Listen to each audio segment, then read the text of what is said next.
So hello, everyone. Welcome to the AWS reInvent recap presented to you by members of the WirfonCloud community. My name is Yolanda Fetela Ntam. I am an AWS community builder and lead instructor at WirfonCloud. I am 3 times AWS certified, and I had an untraditional journey into tech. This was my first AWS reInvent experience, which was very, very intense, moving around from one site to another to attend the different sessions. But it was also very, very pleasant meeting and talking to like-minded people who are passionate about what they do. It was an amazing experience learning from subject matter experts.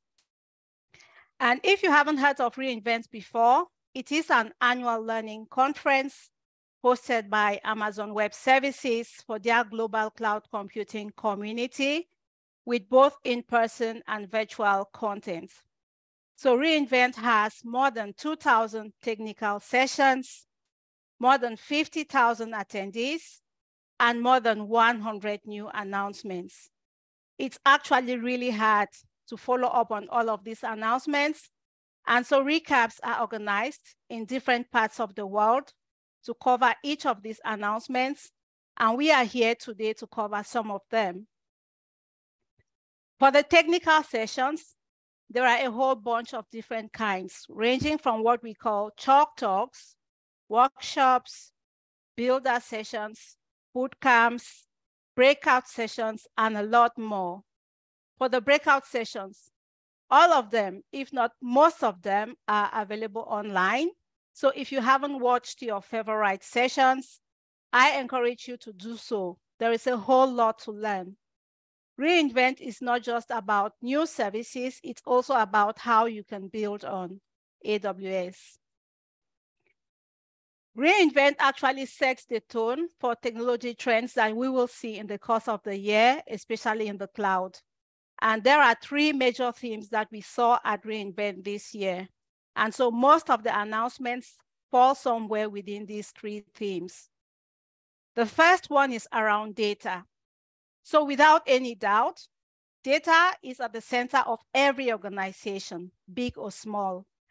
And analysts predict that in the next 5 years, we are going to create more than double the amount of data produced since the dawn of the digital age, and it has actually been a while. And so managing the scale and growth of data is going to be both a huge challenge as well as an opportunity for every organization.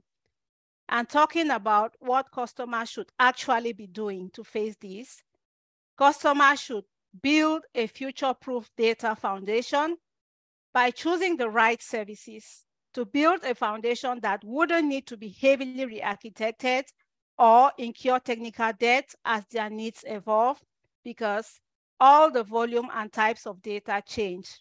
And all of these services you're seeing come together to form your end-to-end data strategy. Finding a balance between control and access is also very crucial, and it is important for every organization. Establishing the right governance, one that lets you balance control and access, actually gives people within your organization trust and confidence in that data, and it will really encourage them rather than actually restrict them from it. So it is a good thing to actually establish the right governance.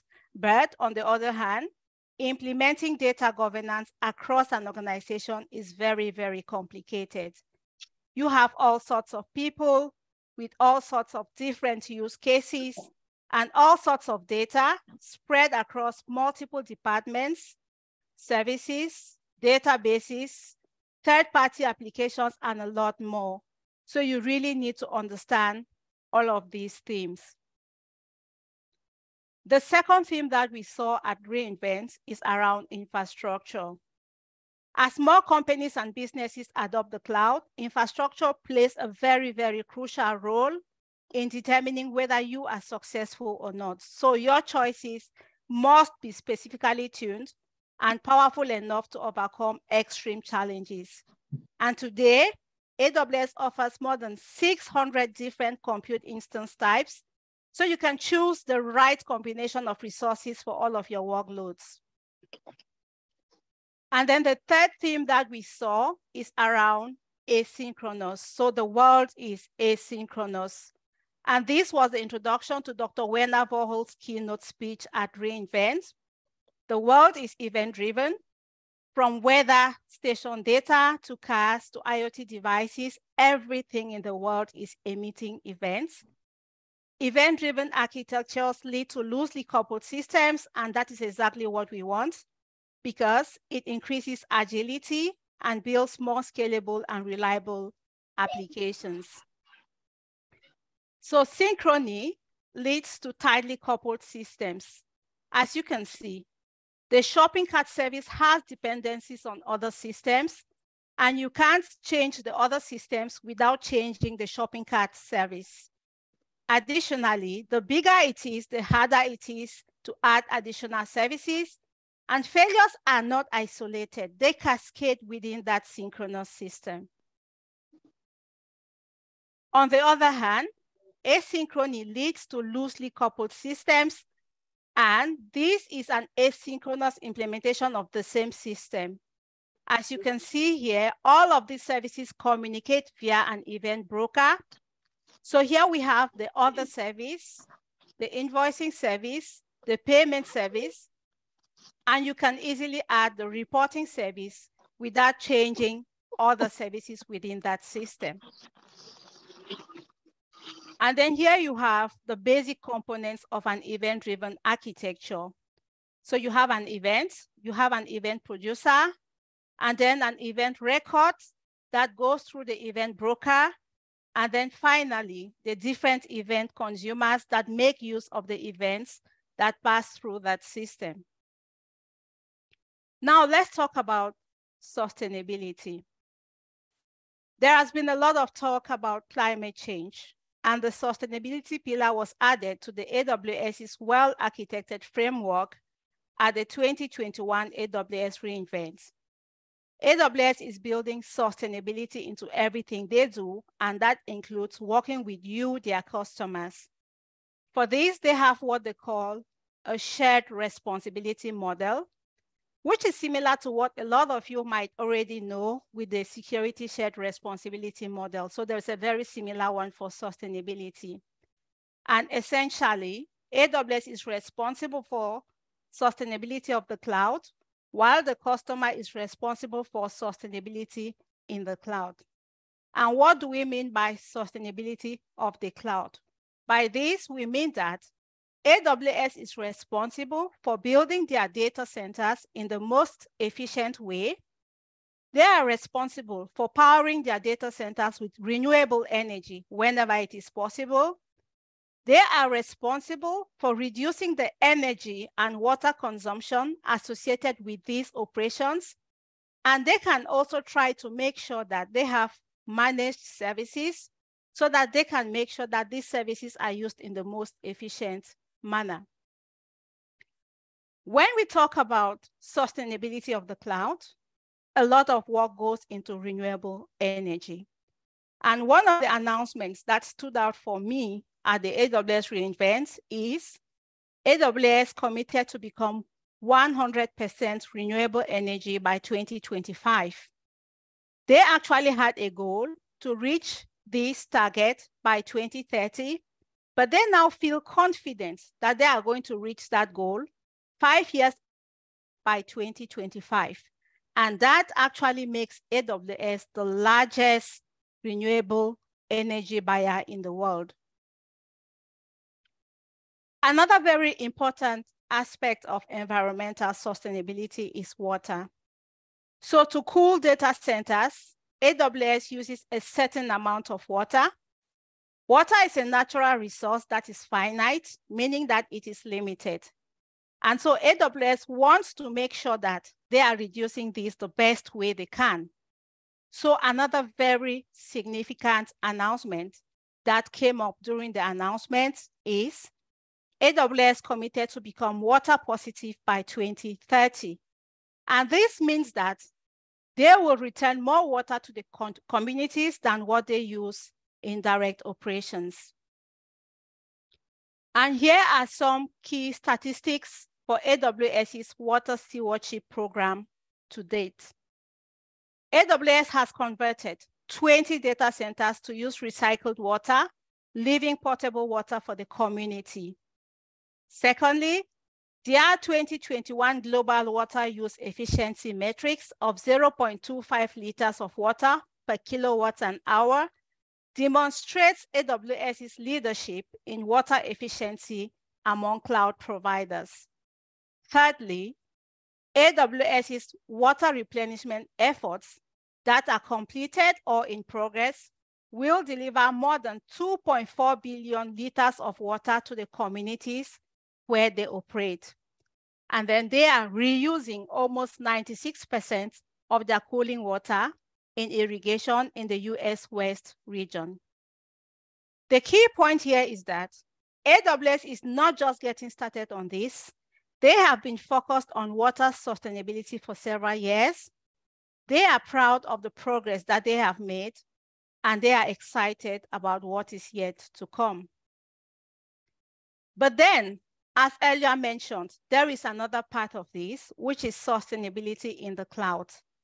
Essentially, everything associated with the fact that AWS customers also have their own share of responsibility from the sustainability perspective. They are responsible to make sure that they have the right architectural decisions, that they choose the right codes, that they choose the right data patterns, so that even if they are provided with the most sustainable cloud, they still are going further by making the right decisions.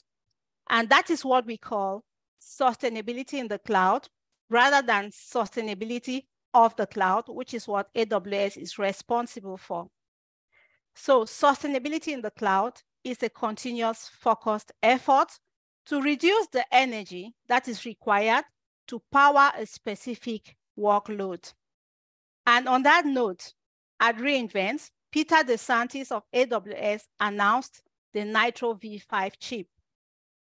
And just to give a little bit of background, pretty much back right in 2012, AWS realized that they needed to take a step back to reinvent their hypervisors to be able to scale for the future with the way things were growing. So that's what they have done. They released Nitro in 2017, and since then, they have lots of EC2 instances coming out at a very fast pace, which are specialized, and that is because of Nitro. So now they have a new version of Nitro, which is a Nitro V5, and it is just giving us all that increase in everything. First of all, they are doubling up on transistors. They are doubling up on the PCIe bandwidth with 50% faster DRAM speed. And all of this means 60% higher packets per second.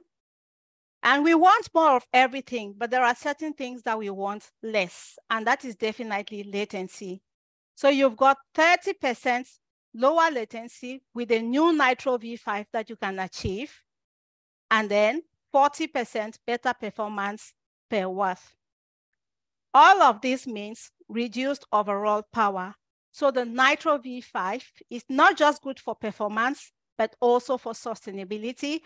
And using the Nitro systems will help you achieve your sustainability goals. AWS did not stop there. They designed their own processors, starting with Graviton, which today delivers the best end-to-end performance and energy efficiency. AWS is now actually on their third generation of processors with the AWS Graviton 3, which are 25% faster than the previous Graviton 2, and they use up to 60% less energy compared to comparable EC2 instances.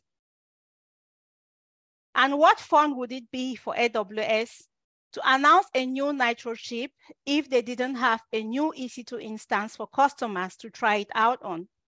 So Peter DeSantis, again of AWS, also announced the latest generation of EC2 instances with enhanced networking powered by Graviton and Nitro v5, which is the C7GN instance. So the C7GN instance offers up to 200 gigabytes per second of network bandwidth and up to 50% better packet processing performance compared to the previous generation, the C6GN. And these new instances are also ideal for running the most demanding network-intensive workloads, such as network virtual appliances, data analytics, and CPU-based artificial intelligence and machine learning inference. The C7GN instance will be available in multiple sizes with up to 64 vCPUs and 128 gigabytes of memory. And then here we have the HPC 7G that actually provides the networking capabilities of the Nitro v5 chip and the new Graviton E processor. With this HPC 7G, AWS offers even better price performance combined with leading energy efficiency for a host of real-world high-performance computing applications. And to keep it short, I have to conclude here. So in terms of the takeaways, so one of the key takeaways from the conference is the increasing focus on sustainability of the cloud and sustainability in the cloud. In this regard, AWS announced several initiatives and products that aim to reduce the carbon footprint of the cloud. And finally, AWS reInvent was a great opportunity to learn about the latest cloud trends, and whether you are new to AWS or whether you are already an experienced user, this conference provides very valuable resources and knowledge that can help you succeed in the cloud. With that, I thank you for listening. Great one there, Yolanda. Thank you very much. I think before we move to the next session, I just want to maybe, I know everyone knows you went to the reInvent, and I know that I see some people are giving high fives. Remember, you can use reactions. Lady N is giving her clapping. But maybe, Yolanda, with your experience going to the reInvent and thinking from where you started almost 2.5 years ago, just how is your feeling? What will you say to those new faces that have just joined and are about to embark on this journey? Just while we wait for Fetela to get ready, what will you say about that? Well, I can just say, while growing up back in Cameroon, actually, I actually thought that the tech world was meant only for the boys. And as I have always said here, I started with a bachelor's degree in English language. And then when I came over to Belgium, I did business management, and then I went into accounting. And when this opportunity came up, that was in 2020 during the pandemic, I took to it with all of my strength. And just within 2 years, you can imagine, I am a mom, I am a full-time mother, I have passed 3 AWS certifications, I qualified to go to the AWS reInvent, thanks to the All Builders Welcome Grant. I would just say my story says it all. It is possible, so go for it. Great. Thank you for that. I think all of you have heard it. So don't let your background make you feel you can't be, this won't be a field for you. And again, especially for the ladies joining, there's a huge drive to bring more ladies into the tech field. So there are lots of opportunities if you look around you. So, and we always have some of those stories here. We can't cover most of those things today, but if you are in the community, we'll always keep you up to date around what is happening. So I think while we wait for, we'll be moving to the next. If you have questions in general, I encourage you to put them on chat. right? So thank you again, Yolanda. We are very grateful for the presentation. Thanks for sharing your experience with us and especially doing this recap for WirfonCloud. Thank you very much. You're welcome. Yeah, great.